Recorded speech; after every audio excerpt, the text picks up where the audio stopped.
Kemarin ada Armando ada angkat topik kita ya. Topik kita diangkat bahwa ada bayar jizah miliaran rupiah di dalam pembangunan gereja. Sudah diangkat sama Ade Armando ya. Terima kasih buat Cokro TV yang membantu memblow up. Kita sudah bicarakan di kita bolak-balik. Saya harap nanti tentang percabulan ini akan menjadi kasus yang menarik dan akan dibahas di media internasional, di media nasional yang benar-benar ya saudara ya. Lanjut temannya. Jadi saudara-saudara di dalam tadi konsepnya tadi ya, percabulan ini menjadi sebuah alat propaganda politik ya sekarang ini ya. Percabulan menjadi propaganda politik, orang-orang dicekokin dengan undang-undang percabulan, pernikahan ya. Wah, kalau boleh menikah banyak-banyak, wah maka rakyat menyambutnya dengan gegap gembita itu. Dijadikan sebagai propaganda politik supaya orang-orang dipuas-puasin ya, titiknya dipuas-puasin tanpa dia menyadari dampak nanti 50 tahun ke depan. Betapa hancurnya negara Indonesia dengan percabulan yang dilakukan oleh rakyatnya. Karena apa, saudara? Karena dengan sistem poligami ini, maka Indonesia itu kan hancur-hancuran nanti. Siapa yang bisa menjamin Indonesia tidak akan terjadi peledakan penduduk kayak di Cina ya? Cina itu tiba-tiba penduduknya meledak sampai nggak terkendali 1 miliar itu dan mereka nggak bisa kasih makan penduduknya. Perlu upaya yang sangat otoriter untuk menertibkan tingkat kelahiran di Cina. Sampai kalau anak punya anak 1 disubsidi pemerintah, anak 2 nggak disubsidi, anak 3 suruh bayar denda. Sampai seperti itu tuh tindakannya.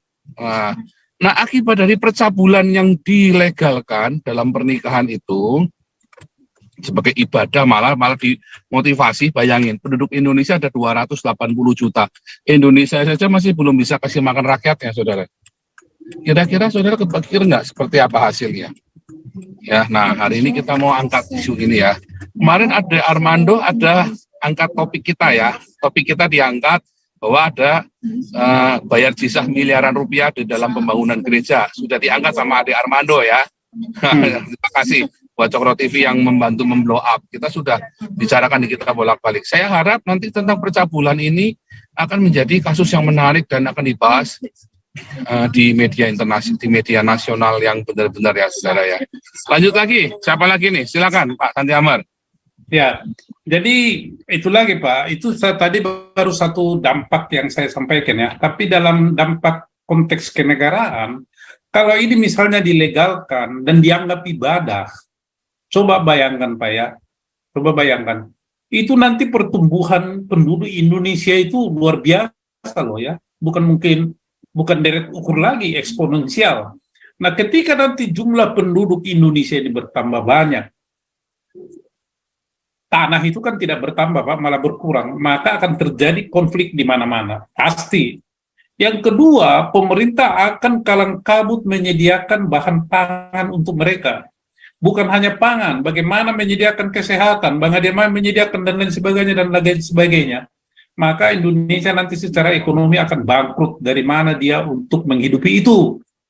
Nah, maka akan terjadi kemungkinan begini, udah TKI kan, ekspor manusia ke negara-negara yang mau menerima mereka, yaitu tenaga-tenaga yang tidak terampil. Nah, di sana pun, karena dia adalah produk daripada percabulan, ya di sana pun gen cabul itu akan menular, ya, dan dimanfaatkan oleh negara-negara di mana mereka bekerja.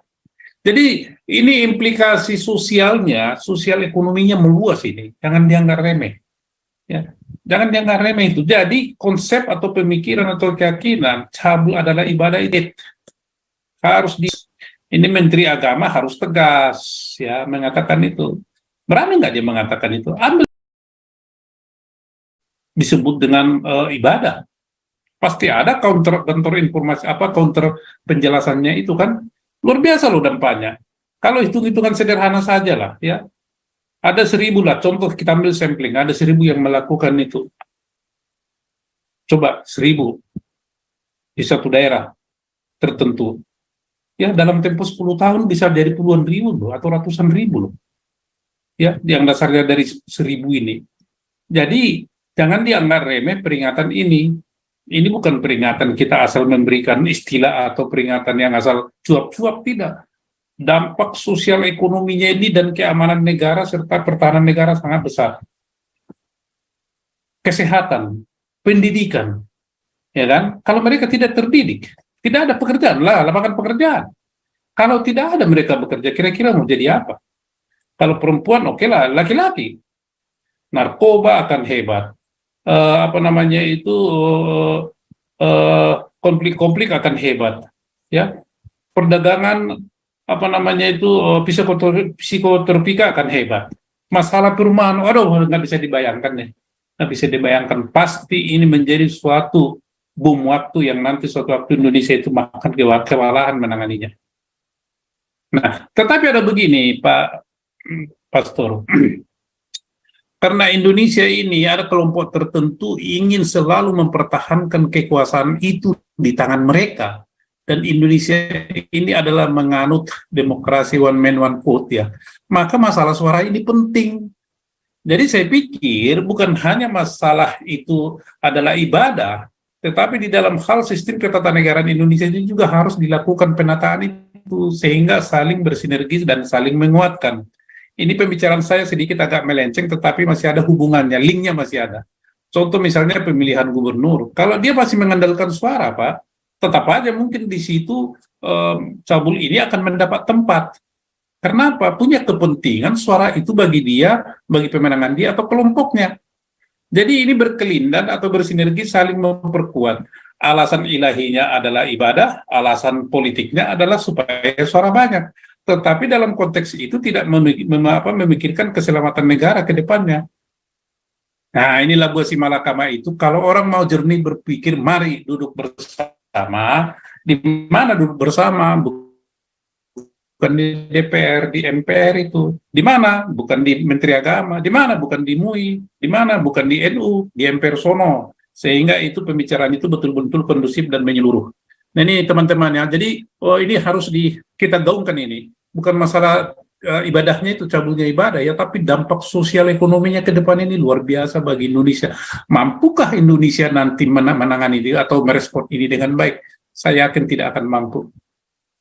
Maka kembali lagi kalau begitu ya udah Anda ribut aja di situ, kami merdeka saja, pisah aja dah, kalian membawa masalah terus. Karena kalau mereka itu hidup tanpa masalah, karena itu kelihatannya nggak bisa hidup. Jadi hidup dalam masalah. Lah kalau itu kita kan nggak bisa begitu, Pak. Kita kan hidup dalam kedamaian, dalam sukacita, dalam hubungan yang baik satu sama lain. Kalau mereka hidup dalam permasalahan, nah beda kan? Beda jalan hidupnya. Oke, ditambah teman-teman yang lain-lain deh, silakan. Ini Bung Teddy sudah ada nih dari Amerika nih. Ya, lanjut dulu siapa nih? Pak, ini ulat bulu itu ada mau ngomong tuh Pak Santi Amar. Nah, silakan ulat bulu. Oke. Ulat bulu itu. Bung Ferdinand, silakan Bung Ferdinand. Mana nih Pak Ketua ini? Pak ulat bulu. Loh. Mana dia?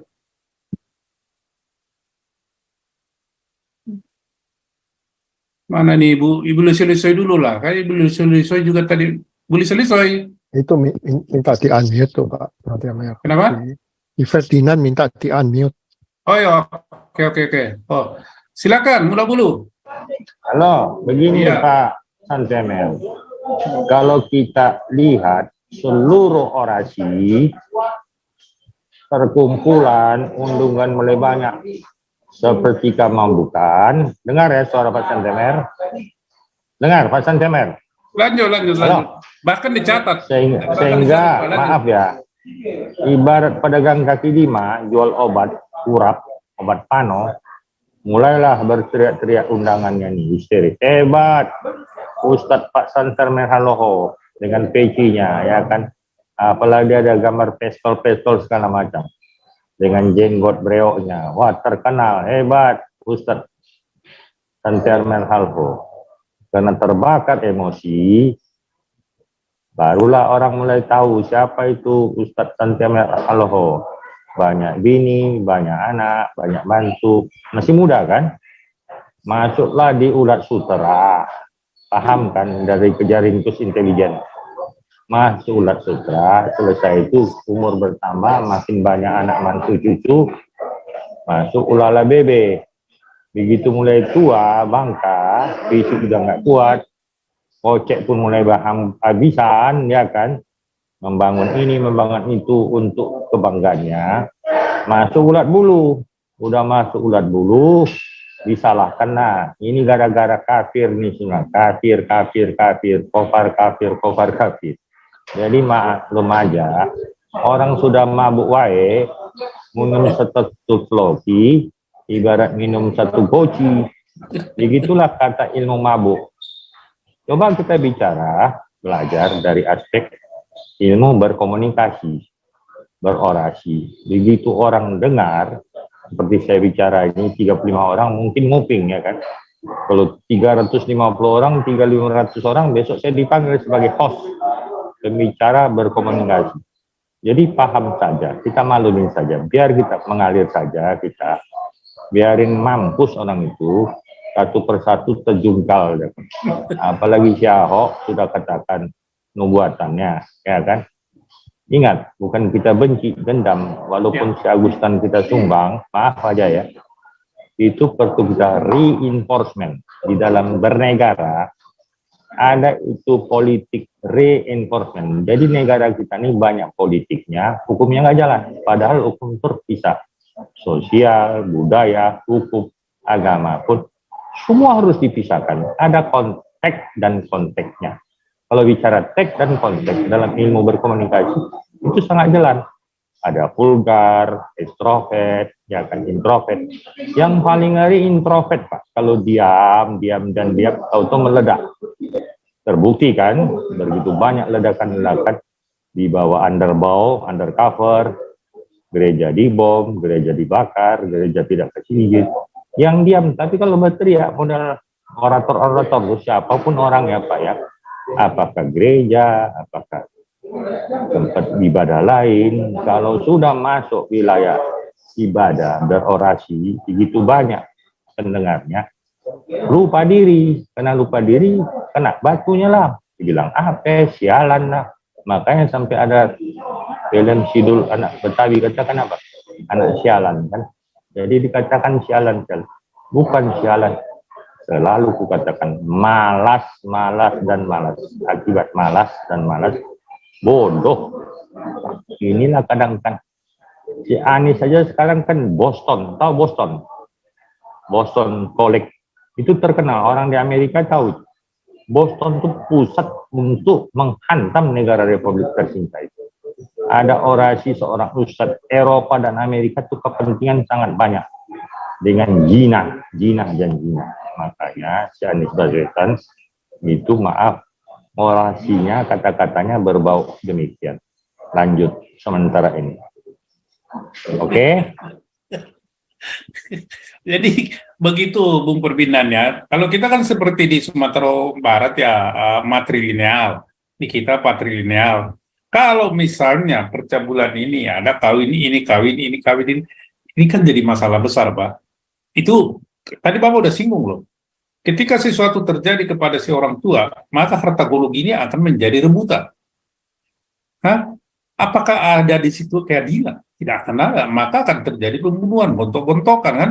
Akhirnya penuhlah itu Mahkamah Agung dengan pengadilan dan perkara-perkara, penuhlah itu lapas kan. Di negara yang rusak, disusahin, negara yang disusahin. Nah kita ini, katakanlah kita ini, kalau saya ada pakai tanda kutip nasionalis dan cinta negara, apa adanya, jadi korban kan, yang tadinya jatah kita diambil untuk dia kan, nggak fair dong. Nah itu maksud kita Pak. Ya, nggak fair itu. Ya, jadi misalnya seperti untuk rumah-rumah ibadah dan apa jizah atau apa istilahnya itu, nggak fair. Itu siapa Maruf Amin baru meresmikan apa itu rumah ibadah di Solo atau di mana itu? Nggak fair itu Pak. Sementara di sana rumah ibadah yang lain ditutup dan digembok, nggak fair. Ada kontradiksi yang sangat luar biasa begini.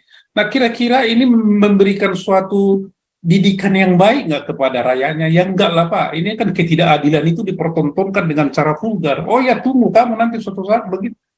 ketidakadilan dipertontonkan dengan vulgar. Ini adalah negara yang menganut adalah ibadah. Ya, cabul adalah ibadah. Ini mindset yang sumbernya ini yang harus dipotong ini ya, dipotong. Kenapa ini seperti kita minum air pancuran kotor terus? Ya harus ditutup gitu kan dengan pancuran yang baru. Itulah kehadiran daripada ini kita teman-teman di Zoom ini ya, memberikan kesejukan. Walaupun air yang murni pancurannya, tapi bagus airnya, saking derasnya itu buk gitu kena kepala sakit. Tapi menyehatkan daripada air kotor begitu ya, enak. Tapi nggak ada yang bersih, malah jadi penyakit. Silakan Pak Andi Wisai. Iya, Pak. Kau bilang kau menang debat,